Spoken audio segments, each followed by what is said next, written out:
Stoobs, how have you been? Good to see you. I'm doing well.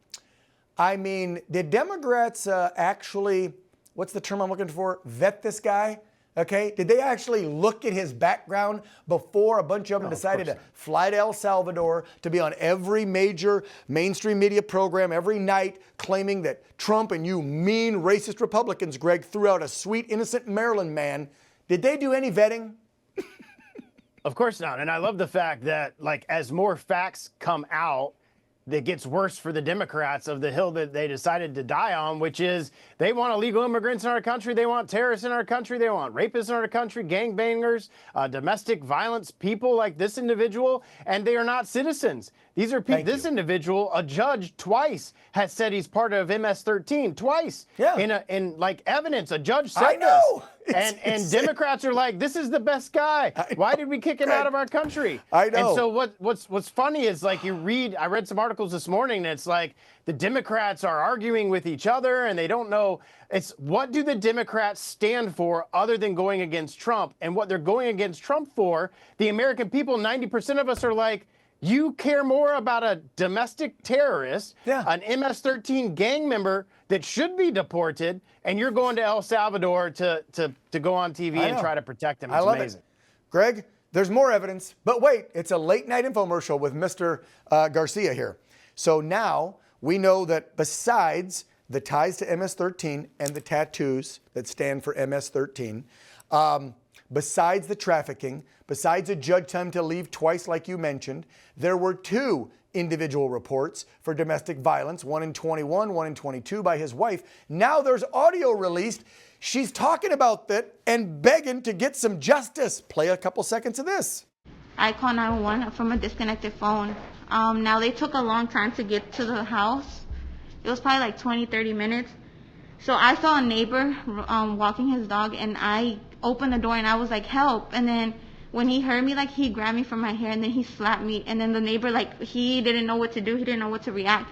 I have pictures of the evidence, like all the bruises, because even on Wednesday, he hit me like around like 3 in the morning. He would just wake up and like hit me.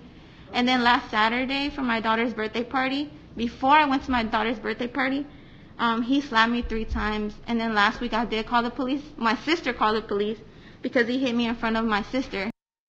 I really want you to head down to El Salvador and get a man out of prison that's not an American citizen that's slapping his wife on his daughter's birthday. And then Democrats and attorneys parade this woman out like she's a grieving, mourning wife. She don't want that guy back. That's her begging a judge to slap a restraining order on him in 2020.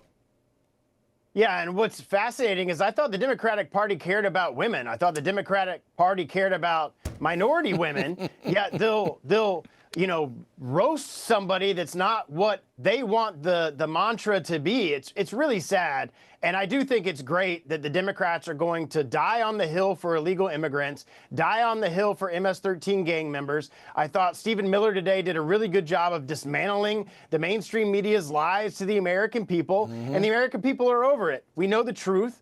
And we all elected Donald Trump to get rid of all these illegals and MS-13 gang members and terrorists. And, oh, by the way, 50,000 Chinese Communist Party people, 30,000 Russians, all in our country under Joe Biden's watch. And thankfully, we have a leader that understands about making America safe and secure. Mr. Stubbe, I want to switch gears real quick because the two main things President Trump won on were the economy and the illegal immigration invasion. And so we've talked about the illegals. Let's switch to the economy. We had some great news today. The White House celebrating another great jobs report. All the experts the last few months since Trump took over were going, oh no, we're not going to have any job creation. It's going to be horrible. The numbers are going to be dismal. Trump doesn't know what he's doing. And then the jobs report comes out again.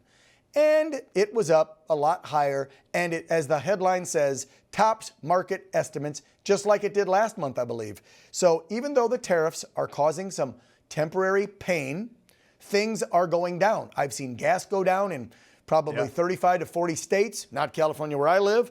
Groceries are going down, not where I live, but things are going down and jobs are being created. It's just going to take a little bit of time to undo, well, not even 4 years, 40 years of screwed up things in our economy and trade deals. Yeah, and now Congress is going to come behind him and make the Tax Cuts and Jobs Act permanent, which will buoy all of those numbers because now all these small businesses across the country know that they're not going to get their federal income taxes hiked by another 20%. If TCJA went and expired at the end of the year, we're going to make that permanent or at least go out to 10 years and allow for American businesses to be able to provide more jobs for the American people, expand their businesses, and do all of these great things. By the end of the year, you're going to see economic numbers that are out of this world, all because of the leadership of Donald Trump and Congress coming behind his leadership and doing the things that he campaigned on for the American people. Amen. And I just got to show a quick clip because a lot of what Donald Trump is doing comes in the way of cutting the budget, and that's thanks to Elon's team, the Doge team, finding all the fraud, waste, and abuse. We have covered it till we're blue in the face about the billions of dollars that the government, both sides of the aisle, have wasted for decades. And last night over on Fox, Jesse was talking with Elon and his team, and we found out who some of these 19, 20, 25-year-old brilliant guys are. We actually found out who Big Balls is. Listen to this. Why do they call you Big Balls? I just said it as my LinkedIn username. Okay. Well, people on LinkedIn take themselves like super seriously, and they're They pretty do. adverse to risk.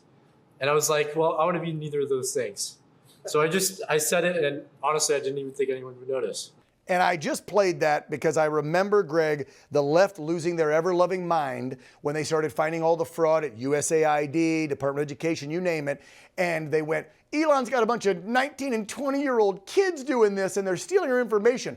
That dude at like 5 or 6 companies by the time he was 19 or 20, he's worth millions of dollars. I think he dropped out of an Ivy League school. He's that smart. And they went on to tell Jesse about some of the most heinous fraud, waste, and abuse they've uncovered. And I just thought it was funny to show the young little redheaded kid who's discovering all this corruption. That is Big Balls. Final thought to you, Greg.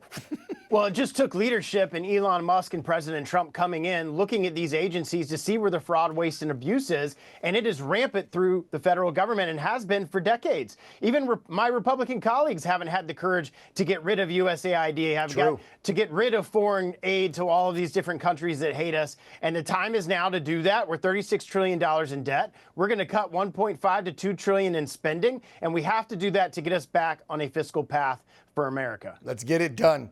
Florida Congressman Greg Steube, as always, thank you for coming on the program.